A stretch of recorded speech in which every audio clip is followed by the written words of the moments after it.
Hi friends, నేనండి రవికుమార్ని ప్రాకృతి homeo care నుంచి homeopathy కన్సల్టెంట్ని. ఈ వీడియో ద్వారా చాలా రోజుల తర్వాత ఇలా మిమ్మల్ని కలుసుకోవడం చాలా ఆనందంగా ఉందండి. సో ఈరోజు ఈ వీడియోలో మనం మేల్ హెల్త్ గురించి డిస్కస్ చేద్దాము. సో మీరు గమనించండి, లాంగ్ లాస్టింగ్ రిలేషన్షిప్ కావచ్చు, ఒక సక్సెస్ఫుల్ మ్యారీడ్ లైఫ్లో కూడా సో మేజర్ రోల్ ప్లే చేయడంలో యాక్టివ్ సెక్షువల్ లైఫ్ కూడా చాలా క్రూషియల్ రోల్ ప్లే చేస్తుంది కదా. కానీ మేల్స్లో కూడా ఒక డిఫరెంట్ ఫేజెస్ ఆఫ్ లైఫ్లో వాళ్ళు కూడా కొన్ని రకాల ప్రాబ్లమ్స్ ఫేస్ చేస్తారు. సో అది ఏంటి, సో వాటికి హోమియోపతిలో ఎలాంటి పరిష్కార మార్గాలు ఉన్నాయో ఈ వీడియో ద్వారా డిస్కస్ చేయడానికి ప్రయత్నం చేద్దాం. ఓకేనండి. సో నేటి స్ట్రెస్ఫుల్ ఎన్విరాన్మెంట్లో విపరీతమైన ఆక్యుపేషనల్ స్ట్రెస్కి ఎక్స్పోజ్ కావడం కావచ్చు. ఓకేనండి. So over a prolong period of time nervous system పైన ఎక్కువగా స్ట్రెస్ గురి చేయడం వల్ల ఓకే సో సెక్షువల్ అవర్షన్ చాలా మందిలో తయారవుతుంది. సో ఉదాహరణకి ఒక యాక్టివ్ సెక్షువల్ లైఫ్ కావాల్సింది ఏంట్రా అంటే సో మంచి మూడ్ అనమాట, సెక్షువల్ డ్రైవ్ ఉండాలి.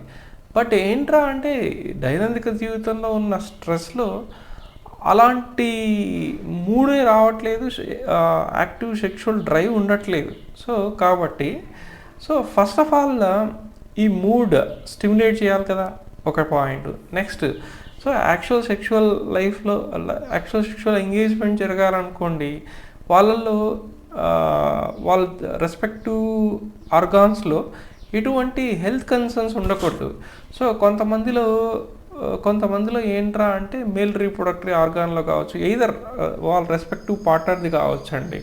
సో ఆ జెనిటల్ ఏరియా ఇన్ఫ్లమేషన్ గురి కావడం, రెడ్నెస్, ఎరప్షన్స్, లేకపోతే గనేరియా, ఇతరత్ర డిశ్చార్జెస్ వల్ల అనీజీగా ఉండడం వల్ల కూడా యాక్చువల్లీ ఏంటంటే యాక్టివ్ సెక్షువల్ రోల్లో ప్లే చేయలేరు. ఇది ఒక ఇబ్బంది.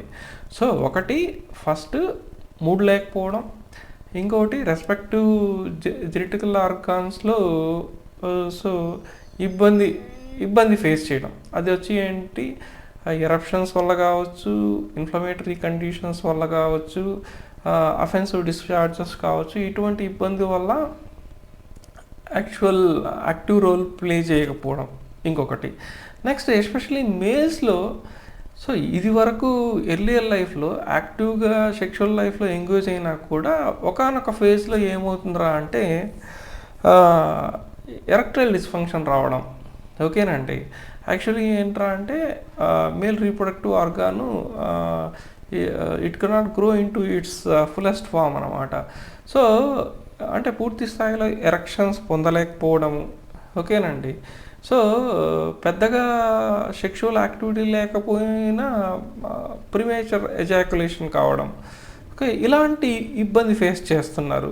సో ఒకటి ఎరెక్షన్ లేకపోవడం, ఇంకొకటి శీఘ్రంగా సీమన్ ఎమిషన్ జరగడం, ఇదొకటి.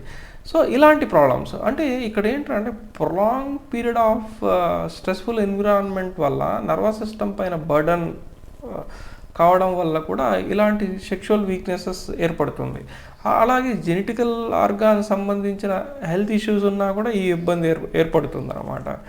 అలాగే ఇప్పుడు యంగ్స్టర్స్ తీసుకోండి, ఎస్పెషల్లీ యంగ్స్టర్స్ అతి చిన్న వయసులో అంటే ఏంటి టీనేజ్లోనే వాళ్ళు సెక్షువల్ ఎక్సెస్తో అంటే ఎక్కువగా హస్తప్రయోగం చేయడం వల్ల, మాస్టర్బేషన్ కంప్లైంట్స్ ఉండడం వల్ల ఏమవుతుందంటే వాళ్ళ నర్వస్ సిస్టమ్ని చాలా బలహీనం చేస్తారు. ఎంత ఇబ్బందికి గురవుతారంటే అసలు ఒకానొక సందర్భంలో ఈవెన్ సెక్షువల్ స్టిమ్యులెంట్ లేకపోయినా ఇన్వాలంటరీగా సీమెన్ ఎమిట్ కావడం.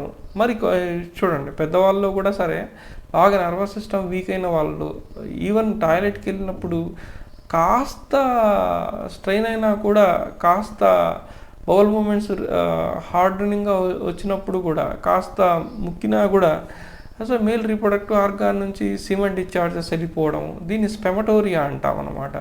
సో ఇది ఒక రకమైన మెడికల్ కండిషన్. బాగా నర్వస్ సిస్టమ్ బ్రేక్ డౌన్ అయినప్పుడు నైట్లో కూడా ఏంటంటే ఎటువంటి సెక్షువల్ స్టిమ్యులెంట్ లేకపోయినా, సో ఉదాహరణకి ఎటువంటి సెక్షువల్ ఈవెంట్ లేకపోయినా కూడా మేల్ రీప్రొడక్టివ్ ఆర్గాన్లో నుంచి ఇలాగ సీమెన్ డిశ్చార్జ్ పోతుంటుంది. ఇంకా కొంతమందిలో ఎరెక్షనల్ డిస్ఫంక్షన్ అంటే ఏంటి, అసలు అంగం పూర్తి స్థాయిలో స్తంభించకపోవడము, so it doesn't grow into its fullest form అండి. సో ఒకటి. నెక్స్ట్ వచ్చి ఏంటంటే ఈవెన్ పార్ట్నర్ క్యార్స్ చేసినా కూడా ఇలాంటి ఇబ్బందులు ఉంటుంది. సో ఒకవేళ సో ప్రయత్నం జరిగినా కూడా ఫుల్లెస్ట్ ఫామ్ లేకపోకుండా ఫీబుల్గా మళ్ళా సో చాలా తొందరగానే కోల్డ్గా రిలాక్స్ అయిపోవడము, పఫ్డ్ మేల్ జెనిటల్ ఆర్గాన్ ఉండడము, సో త్వరగా ఎమిషన్స్ వచ్చేయడము, ఇలాంటి ఇబ్బందులు అన్నమాట సహజంగా మేల్స్లో. సో అలాగే తరచుగా సీమెన్ కౌంట్ తగ్గడము, స్పెమ్ కౌంట్ తగ్గడము, స్పెర్మ్ మొబిలిటీ లేకపోవడము, ఇలాంటి ఇబ్బందులు చాలా తరచుగా చూస్తున్నాము. విపరీతమైన నీరసము, నిస్సత్తువ, అలసట, డిప్రెషను, స్ట్రెస్, నిద్రలేమి, ఇవన్నీ కూడా చాలా ఫ్రీక్వెంట్ కంప్లైంట్స్ అండి.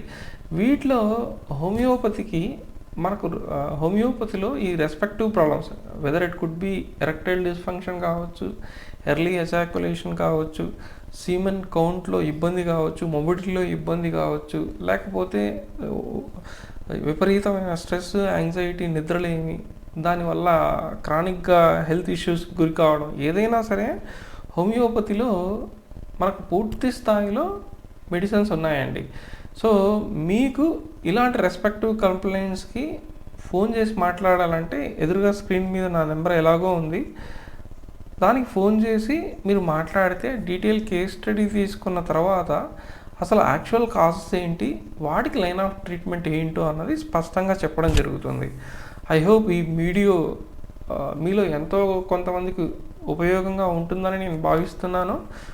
సో తప్పకుండా ఉపయోగపడిందంటే ఒక లైక్ ఇవ్వండి, మీ రెస్పెక్టివ్ ఫ్రెండ్ సర్కిల్లో కూడా షేర్ చేసుకోవడానికి ప్రయత్నం చేయండి. Have a nice day, take care, bye.